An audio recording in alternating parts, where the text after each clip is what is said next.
আমার নেত্রীর জন্য আমার খুব কষ্ট।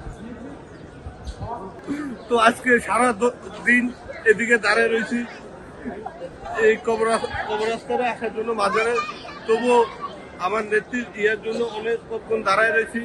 তো এইমাত্র খুলছে, খোলার পরবর্তীতে আমরা আসছি আমার নেত্রীকে এক নজর তার কবরটা দেখার জন্য।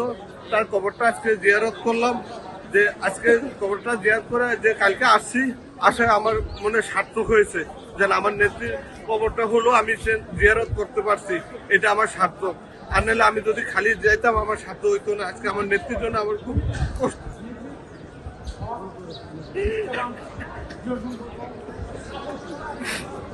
যে আমি ছাত্র দল হইতে শুরু করছি, আমি জিয়ার আদর্শের রাজনীতি করছি, আমি খালেদা জিয়ার আদর্শের রাজনীতি করি।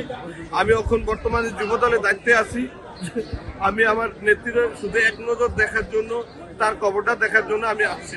যে এখন যে অসুস্থ ছিল তারে আমাদের নেতা জনাব তারেক রহমান, তারেক রহমান আজকে সে 17 বছর পরে আসছে, আসার পরে দেখছে তারেক রহমান আসিয়া দেখছে যে তার মাকে দেখার জন্য আসিয়া সে উপস্থিত হয়েছে।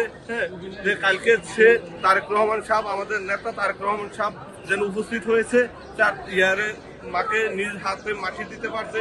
সে আমার নেতা তারেক জিয়া নিজে কবরে কালকে তার মাকে কবরে পৌঁছাইছে। আমি এটি অনেক ধন্য যে আমার নেত্রীরে আমার নেতা তারেক রহমান নিজে তার মাকে কবরে শুয়ে আসছে, এটার জন্য আমি গর্বিত।